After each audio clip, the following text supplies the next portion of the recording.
Temná nočka bola, jak Jaša rodila. Ne tomu mia dali, komu mša páčala.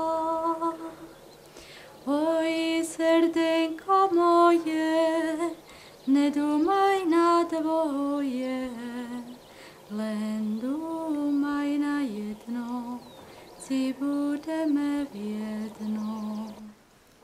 Panna Mária, si tu?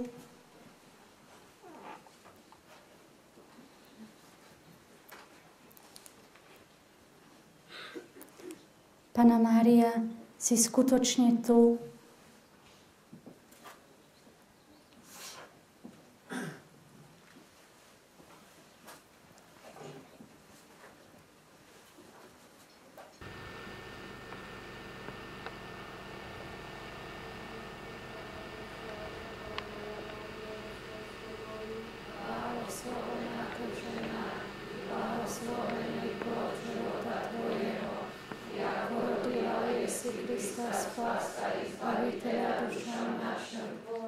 Keď začali tie púte, tak ten prvý rok bol taký kľudnejší pre mňa.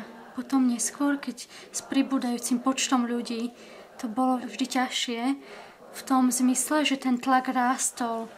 A ľudia veľakrát veľmi hlasite proste tie svoje očakávania aj hovorili, alebo sklamanie z toho, aké sme, ako sa tvárime, ako sa obliekame.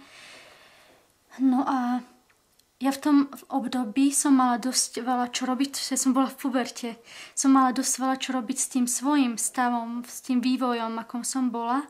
Nehovoriac ešte, keď sa pridalo toto k tomu.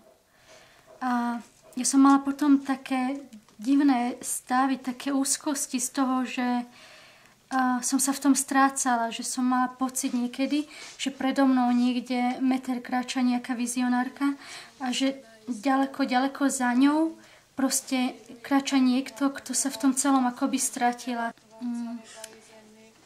Že tie tlaky, ktoré tu vznikali, boli akoby také mimo mňa. Rozpiata Mojžiš ráno pri Pontímskym Piláti i stradáša, i pohrebená, i voskreša o tretí deň popísali je. A ešte, potom musím ukázať tie moje šaty večerné. Už ich máš? No jasné. A to až potom sa musím prezliecť. Oblečeš sa do nich? No jasné. Dobre, že som nezobrala foťák. Dobre. A ešte teraz vás pozývam na kávu.